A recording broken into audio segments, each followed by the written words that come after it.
अस्सलाम वालेकुम नाज़रीन व सामीन, मैं हूं आपका मेज़बान इकबाल अंसारी प्रोग्राम उजाला के साथ। आज का हमारा मौजू है कराची में ट्रांसपोर्ट। जैसे कि आप सबको इल्म है, 1947 में जब ये मुल्क आज़ाद हुआ और ये शहर जो कराची है ये पाकिस्तान का दारुल खिलाफा करार पाया। उस वक्त इस शहर की आबादी 3 से 4 लाख से ज़्यादा नहीं थी, 3 से 4 लाख तक की आबादी थी। खुला डुल्ला शहर था, चौड़ी सड़कें थी, साफ़ सुथरी सड़कें थी और सड़कें दुल्हन की तरह ये शहर इलाका सब सजा होता था, सड़कें भी धुलती थी।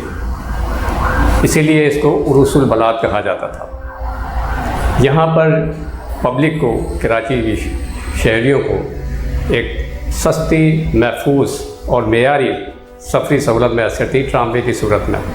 दीगर बसें भी चलती थीं, पब्लिक ट्रांसपोर्ट भी थी।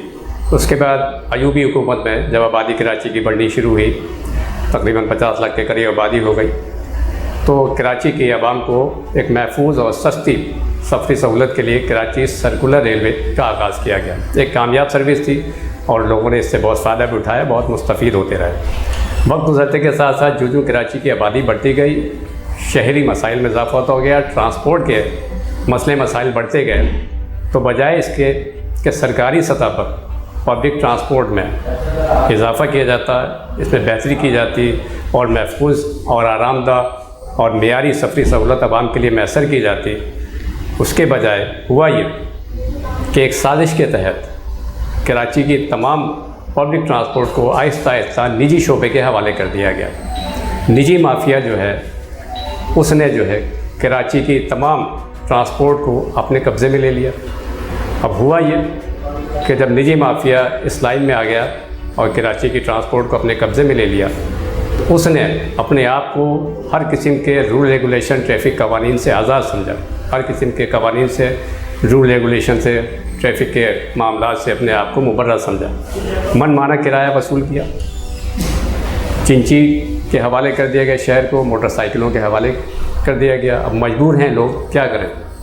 जब सफरी सहूलतें नापैद हो गई तो लोगों ने अपने आसानी के लिए, अपनी मंजिल मकसूद तक पहुँचने के लिए मोटरसाइकिलें ख़रीदनी शुरू कर दी और मोटरसाइकिलों पे सफ़र करना शुरू कर दिया। इस वक्त शहर की सूरत हाल ये है कि सड़कों से ज़्यादा ट्रांसपोर्ट है, जिसमें तकरीबन 6 से 8 लाख रजिस्टर्ड गाड़ियाँ सिर्फ मोटरसाइकिलों की सूरत में मौजूद हैं। आप अंदाज़ा कीजिए कि जो सड़कें बनाई गई थी 8 से 10 लाख की आबादी के लिए, अब उस पर सिर्फ 8-10 लाख के करीब मोटरसाइकिलें रवां दवा हैं, तो पब्लिक के लिए चलने के लिए गुंजाइश नहीं है, आमदोरफ्त की दीगर गाड़ियों के लिए गुंजाइश नहीं है। नतीजा आप सबके सामने है कि रोज़ाना ट्रैफिक जाम रहता है यहाँ पे, जिससे आवाम एक जहनी अजियत में मुब्तला है। वज़ीर ट्रांसपोर्ट और साई सरकार इस मामले में जैसे बिल्कुल अपने आप को बड़ी ज़िम्मा समझ रहे हैं। किसी को कोई फ़िक्र नहीं है कराची की आवाम की कि किस तरह लोग अजियत में टूटी फूटी गाड़ियों पे, टूटी फूटी सड़कों पे सफ़र कर रहे हैं और अपनी जान हथेलियों पे रख के सफ़र कर रहे हैं। आए दिन आप देखते हैं नित नए हादसा रोज़ाना का मामूल है, जिसमें लोग अपनी जानों से हाथ धो रहे हैं और ज़ख्मी भी हो रहे हैं, अपने हाथ पाँव भी तुड़वा रहे हैं, अपनी गाड़ियों का भी नुकसान कर रहे हैं। यहाँ पर कराची शहर की बदकिस्मती ये है कि और हुकूमत भी लगता है यहाँ पे कोई नहीं है। किसी रिक्शे में मीटर नहीं है, किसी टैक्सी में मीटर नहीं है, जबकि बगैर मीटर के रिक्शा और टैक्सी चलाना मना है।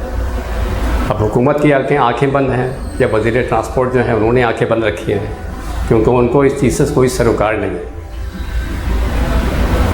यहाँ पब्लिक ट्रांसपोर्ट में मनमाना किराया वसूल किया जाता है, किसी हुकूमती नोटिफिकेशन की पासदारी नहीं की जाती है, ना उनको खातिर में लाते हैं। उन्हें पता है गवर्नमेंट ऐसा ही है, हम अपनी मर्ज़ी का किराया लेंगे, हमारा कोई कुछ नहीं बिगाड़ सकता, क्योंकि अब ये माफिया की सूरत इख्तियार कर गए। क्यों मुतबादिल के तौर पर हुकूमती सतह पर कोई पब्लिक ट्रांसपोर्ट मौजूद नहीं है। बहुत शोर सुनते थे मास ट्रांजिट प्रोग्राम का, कराची अर्बन ट्रांसपोर्ट का, लेकिन ये शोर महज तोती की आवाज़ साबित हुआ। साल 6 महीने में अर्बन ट्रांसपोर्ट के मामले की एक मीटिंग हो जाती है। मीटिंग में क्या होता है, नशिस्तन, गुफ्तन, बर्खास्तन, और मीटिंग बर्खास्त हो जाती है। नतीजा आपके सामने धाक के 3 पार्ट, कोई रिज़ल्ट नहीं मिलता। पब्लिक कराची की आज भी इसी तरह रुल रही है।